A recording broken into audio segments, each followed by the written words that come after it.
روزے کے دوران ہمارا جسمانی رد عمل کیا ہوتا ہے؟ جو پہلے 2 روزے ہیں ان میں پہلے ہی دن بلڈ شوگر لیول گرتا ہے، یعنی خون سے چینی کے مضر اثرات کا درجہ کم ہو جاتا ہے، دھڑکن سست ہو جاتی ہے اور بلڈ پریشر کم ہو جاتا ہے۔ اعصاب جمع شدہ گلائکوجن کو آزاد کر دیتے ہیں، جس کی وجہ سے جسمانی کمزوری کا احساس اجاگر ہو جاتا ہے۔ زہریلے مادوں کی صفائی کے پہلے مرحلے میں نتیجتاً سر درد، چکر آنا، منہ کا بدبودار ہونا اور زبان پر مواد کے جمع ہونے کا تاثر آتا ہے۔ 3 سے 7ویں روزے تک جسم کی چربی ٹوٹ پھوٹ کا شکار ہوتی ہے اور پہلے مرحلے میں گلوکوز میں تبدیل ہو جاتی ہے۔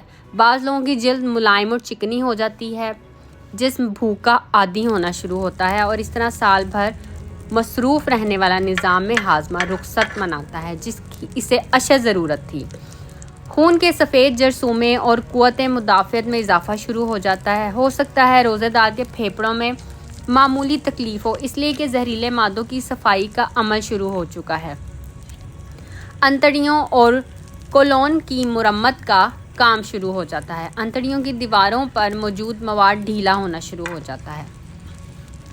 8ویں سے 15ویں روزے تک آپ پہلے سے توانا محسوس کرتے ہیں، دماغی طور پر چست اور ہلکا محسوس کرتے ہیں۔ ہو سکتا ہے پرانی چوٹ اور زخم محسوس ہونا شروع ہوں، اس لیے کہ اب آپ کا جسم اپنے دفاع کے لیے پہلے سے زیادہ فعال اور مضبوط ہو چکا ہے۔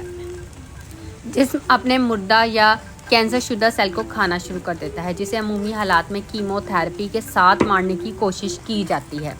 اسی وجہ سے خلیات سے پرانی تکالیف اور درد کا احساس نسبتاً بڑھ جاتا ہے۔ اعصاب اور ٹانگوں میں تناؤ اس عمل کا قدرتی نتیجہ ہوتا ہے۔ یہ قوت مدافعت کے جاری عمل کی نشانی ہے۔ روزانہ نمک غرارے اعصابی تناؤ کا بہترین علاج ہے۔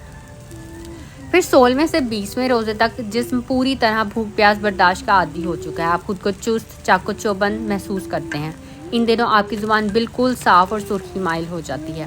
سانس میں بھی تازگی آ جاتی ہے، جسم کے سارے زہریلے مادوں کا خاتمہ ہو چکا ہے۔ نظام ہاضمہ کی مرمت ہو چکی ہے، جسم سے فالتو چربی اور فاسد مادوں کا اخراج ہو چکا ہے۔ بدن اپنی پوری طاقت کے ساتھ اپنے فرائض ادا کرنا شروع کر دیتا ہے۔